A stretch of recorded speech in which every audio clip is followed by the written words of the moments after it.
Haemoglobin हे लाल पेशींमधील रंगद्रव्य आहे.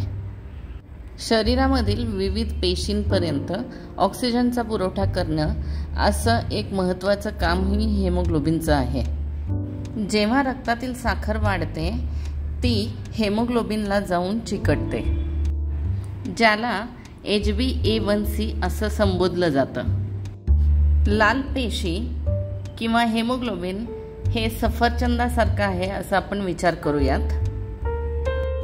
जेव्हा साखर हिमोग्लोबिनला जोडली जाते, चिकटते, तेव्हा कॅरेमलाइज्ड सफरचंद तयार होणार, कॅरेमलाइज्ड हिमोग्लोबिन तयार होणार.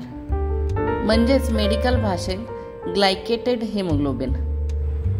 HbA1c हे टक्केवारीमध्ये नोंदवलं जातं.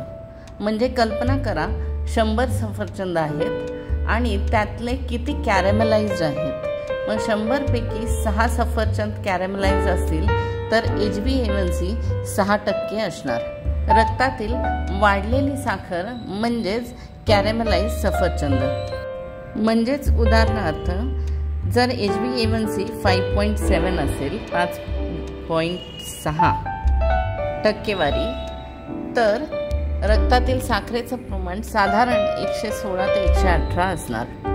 आणि तसंच HbA1c जर 10% असेल तर रक्तातली साखर 240 पर्यंत असणार. आता प्रश्न आहे की रक्तातील साखर बरोबर HbA1c का तपासायची? जेव्हा आपण साखर तपासायला रक्त घेतो आणि साखर तपासतो त्या क्षणातली रक्तातली साखर किती आहे याची नोंद आपल्याला होते. या उलट HbA1c ही आपल्याला 90 दिवसांची साखरेची पातळी दाखवतं. एका लाल पेशीचं आयुष्य 120 दिवस आहे आणि एकदा का रक्तातील लाल पेशीला साखर चिकटली, ग्लायकेटेड हेमोग्लोबिन झालं, तर ती लाल पेशीचं जोपर्यंत आयुष्य आहे तोपर्यंत ते तसंच राहतं. ब्लड शुगर लेवल कमी झाली तरी लाल पेशीला चिकटलेली साखर निघत नाही.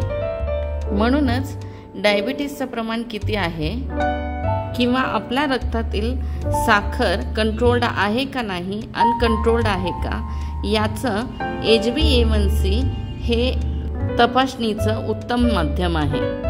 सुरक्षित रहा, निरोगी रहा, खुश रहा.